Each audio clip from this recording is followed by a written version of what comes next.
3 buwan po ang binigay na taning sa akin ng aking doktor. Ni minsan, hindi ako humingi ng milagro sa aking may kapal. But with God's grace and mercy, dinala niya ako sa mga pangyayaring ito kay Brother Arman. Isang kaibigan ko na po ang pinagaling ni Brother Arman sa isang malubhang sakit. Kaya nung niyaya ako ng kaibigan kong ito na pumunta dito, hindi na ako nag-atubiling pumunta. Mga kaibigan, mga kapatid sa Diyos, that was 5 years ago. Nandito pa rin ako. Kausap kayong lahat. Ngayon, naniniwala na tayo na ang Diyos ay nariyan lamang sa atin. Kapag humihingi tayo ng taus-puso, nakikinig lamang siya. Kanina nga pagpasok ko dito, tuwang-tuwa ako. Nakikita ko ang dami natin. Ang dami nating naniniwala. Tuloy-tuloy lang po tayong maniniwala sa Diyos. Huwag tayong titigil. Mas masunod. Mas masunod.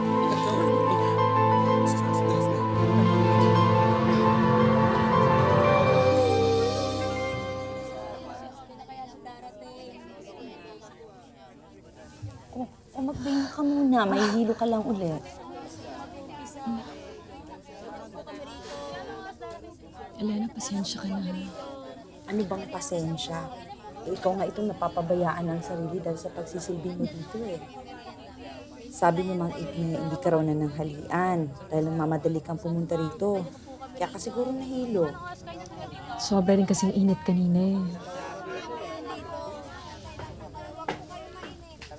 Lena, kumusta na yan? Kumusta ka na, Belen? Oh. Makakasama pa sa'yo bumangon. Huwag niyo ako alalahanin. Naku, siguradong nagugutom ka, ha? Kukuha muna kita ng pagkain. Mabuti pa nga. Huwag na, Elena. Ano pang wag na? Ayan, namumutla ka pa. Mabilis lang ako. Arman, ikaw muna ng bahala Sige, sa akin. sige. Kumusta ka na?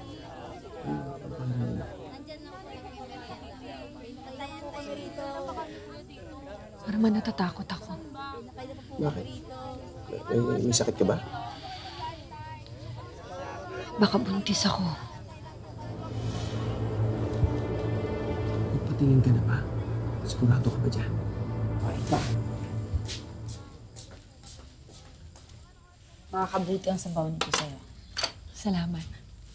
Yan.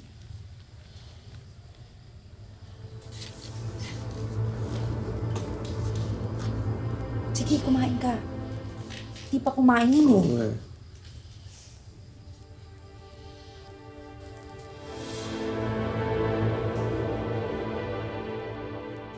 Flor, pakilagay nga sa tirikan ng kandila. Maraming salamat, ha.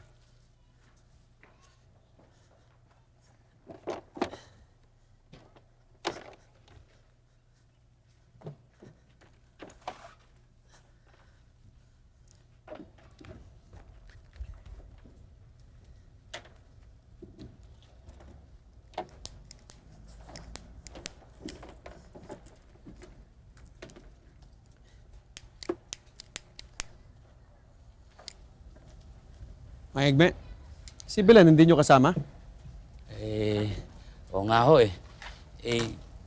Nagiging bayolente na naman si Rosa, eh. Hindi na kayang bantayan ng katulong mag-isa, eh. Sobra nga nanghihinayang na hindi siya makakapunta dito ngayon. Ano ba?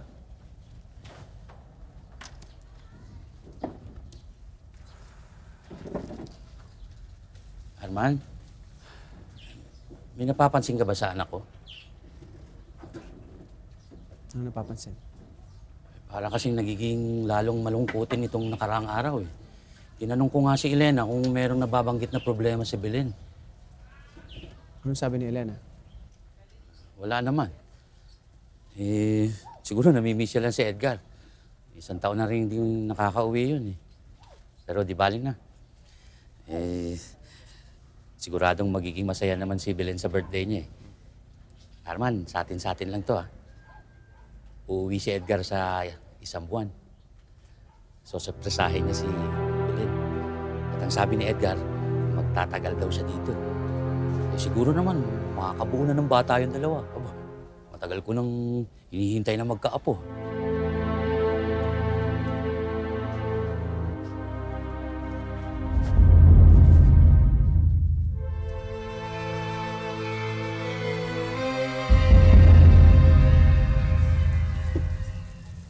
Belen, yung maiinom ni Arman.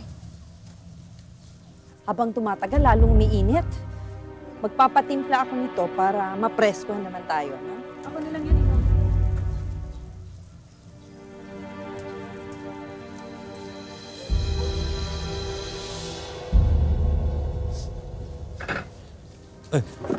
Bakit kayo nandito, ha? May lang akong pabor kay Mang Arman po. Nagpapahinga pa si Hindi Arman. po ako magtatagal. May pakikiusap lang Mga po. Igme, sige na. Tuloy mo na yan. Mang Arman, Oo nga, di ba napag-pray na kita kanina? opo. Oo, ano pa kailangan mo? Pero Mang Arman, naniniwala po talaga kasi ako na mapapagaling ako ng Diyos sa tulong ninyo. Pero pwede ko po bang mahingi yung bimpo ninyo? Yung bimpo? Opo, nakikiusap po ako. Yung pinupunas po sa inyo ng asawa ninyo. Ayun. Salamat.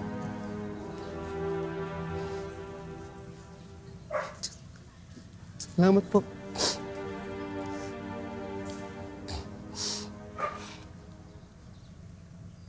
Diyos ko. Nagsusumama po ako sa inyo. Tulugan niyo po ako ng kaunting awa.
Ito yung address ng doktor na kakilala ko sa Maynila.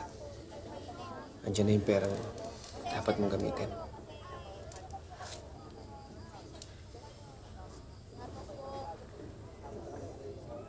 Anong klaseng tao ka? Binigyan ka ng kapangyarihang magpagaling, pero gusto mong patayin ko itong dinadala ko? Wala ka na bang konsensya, ha?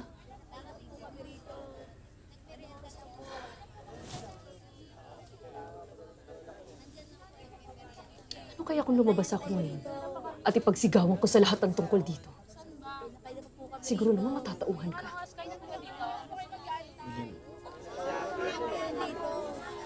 Hindi ko alam na haabot tayo sa ganito.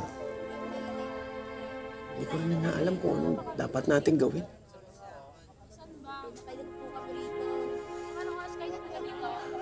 Ang alam ko lang,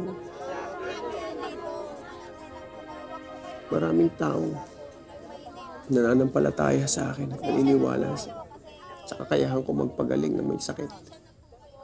Kapag sumabog tong skandalo ito, lahat ng mga taong yan, mawawala ng pag-asa. Bahala ka kung anong maging desisyon mo. Yun ang gagawin natin. Yun ang gagawin ko. Gagalang ko yan. Kung anong gusto mo mangyari, wala akong magagawa. Tatanggapin ko.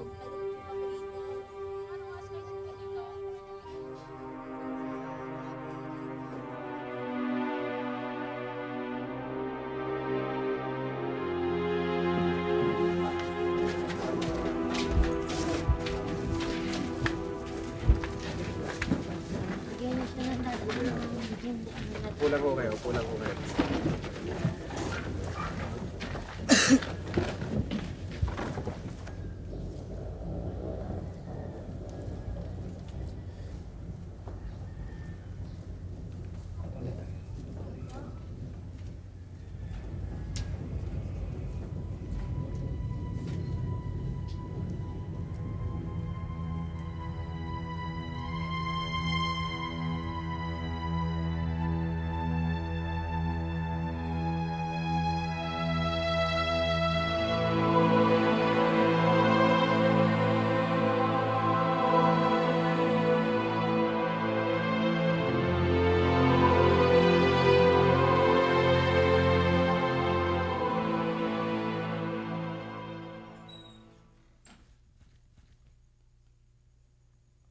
Oh, anak, may pupuntahan ka ba? Tay, pupunta lang po ako sa Maynila. Ang ganito kaaga. Alas 5 pa lang ah.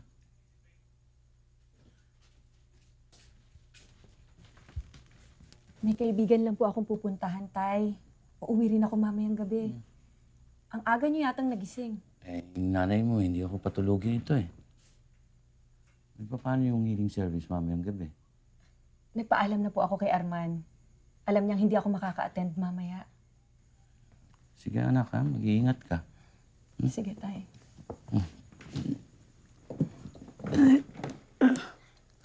Nay, sarap na sarap kayo dyan sa saging ah.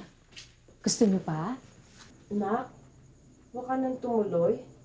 Baka ka mapahamak.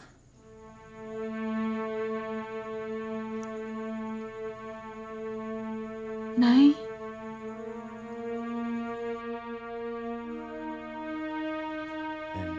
Ako, sige na anak. Ay, tumuloy ka na, baka matraffic ka, ha? Sige na. Sige. Ingat ka, ha? Sino ka?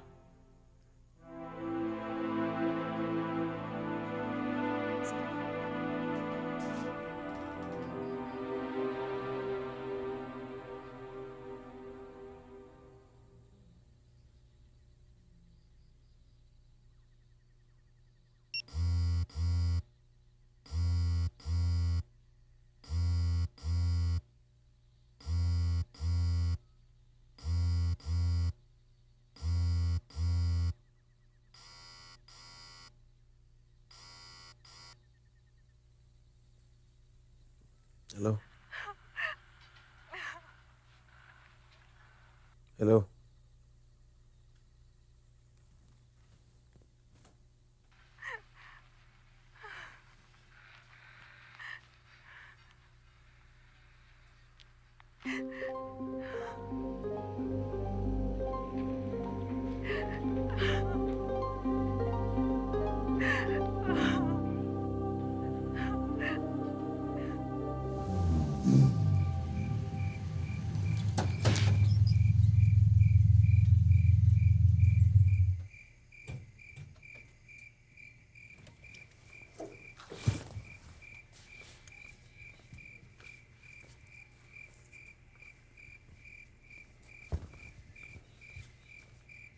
Belen? Belen? Arman,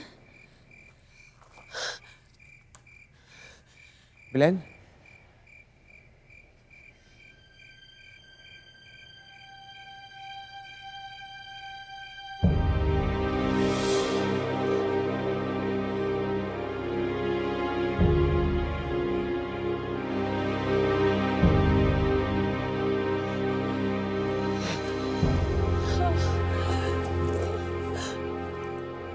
Anak, sige.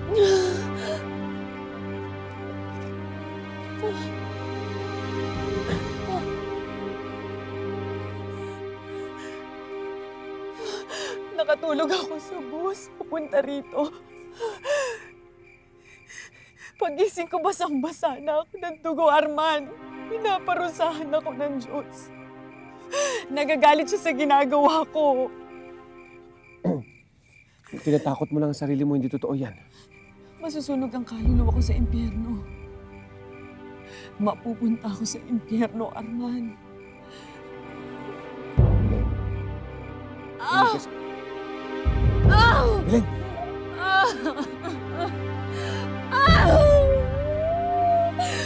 Belen! Panginoon!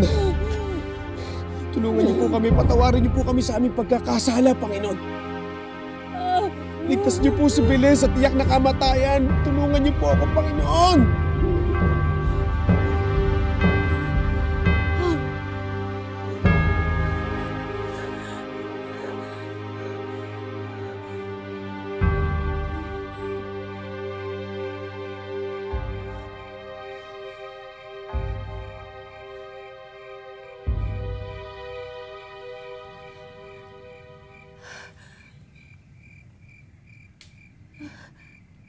Nangyari?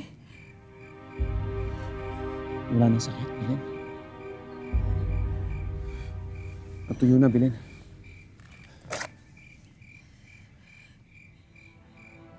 Pinagaling ka na ng Diyos. Sige na. Malis tayo dito. Ihatid na kita.